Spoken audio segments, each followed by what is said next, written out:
Hello guys, welcome back to my channel. तो चले এলাম আমার একটা ইন্টারেস্টিং ব্লগ ভিডিও নিয়ে। এখন বাজে সকাল 8:30। তো আমি এখন থেকে আমার ব্লগটা স্টার্ট করছি।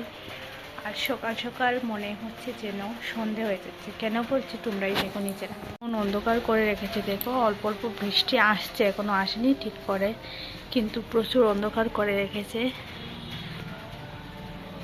তো দেখো, তোমরা দেখলেই কেমন অন্ধকার করে রেখেছে, তো বৃষ্টিও আসছে। তো চলো ভিডিওটা কন্টিনিউ দেখতে থাকো। কী করছি সারাদিন না করছি অবশ্যই তোমরা দেখতে পাবে, জানতে পাবে।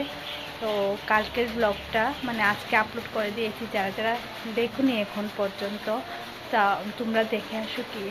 মানে কালকে একটা মানে সেরা ভিডিও হয়েছে, মানে ধামাকাদার ভিডিও। তো আমি একটা রেসিপি বানিয়েছি, সবারই পছন্দের রেসিপি কিন্তু এটা।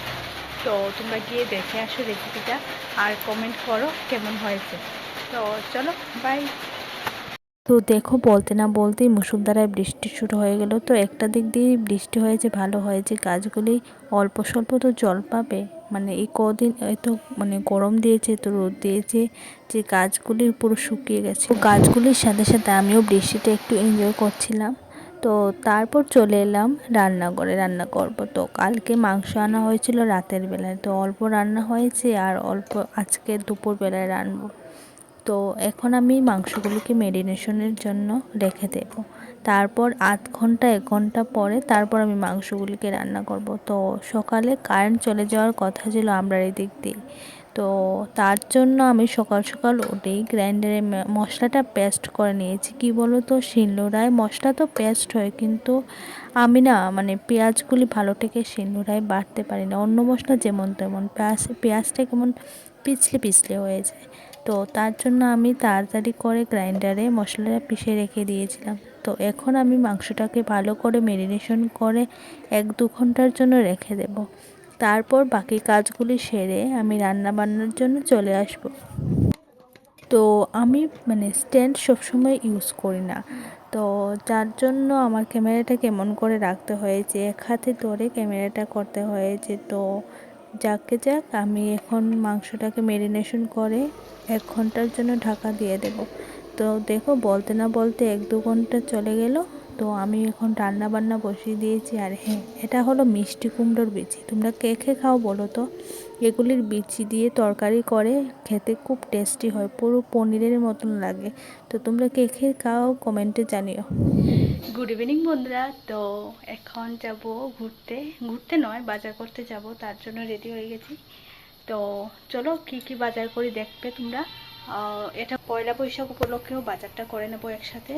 তো চলো ভিডিওটা কন্টিনিউ দেখতে থাকো, কি কি বাজার করি না করি অবশ্যই তোমরা দেখতে পাবে, জানতে পাবে। তো চলো, বেশি রেডি হয়নি, শুধু শাড়িটা পরেছি আর নর্মালি আছে, আর কিছু নয়। তো চলো। যেতে যেতে মা কালীর মন্দিরটা দর্শন পড়ে গেল, তো তোমাদেরকেও আমরা মন্দিরটা দেখিয়ে দিলাম।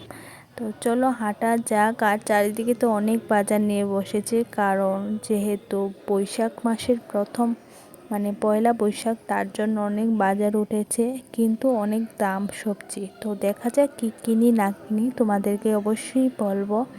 তো দেখে নিই কী কী কেনার মতন আছে। তো চলো।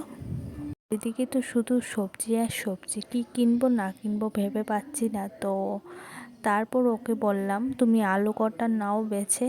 তো ও আলু কটা এখন বেছে নিয়ে নেবে, আর আমি দেখছি যে কি কি নেওয়া যায় সবজি। তো নেওয়া হয়েছে শাক, তারপর মা বলেছিল মিষ্টি আলু নিতে, মিষ্টি আলু নেওয়া হয়েছে, পটল, টমেটো, মরিচ, যা যা সবজি লাগে মোটামুটি অনেক কিছুই নেওয়া হয়েছে। তো তারপর এখন রওনা দেবো বাড়ির দিকে। তো বাড়িতে যাওয়ার আগে একটা দোকানে ঢুকে নিয়ে নিলাম চিড়ে আর খই, যেহেতু সংক্রান্তির দিন এগুলি সকালে আমরা খাবো তার জন্য। আর ঠাকুরের জন্য কিছু ফলও নিয়ে নিলাম। তারপর চলে গেলাম একটা কীর্তনে, নিমন্ত্রণ আছিল, তো মাও ছিল আর আমি একটু পরে আসলাম। তো তোমরা ভিডিওটা কেমন লাগলো অবশ্যই জানিও। তো থ্যাংকস ফর ওয়াচিং, বাই।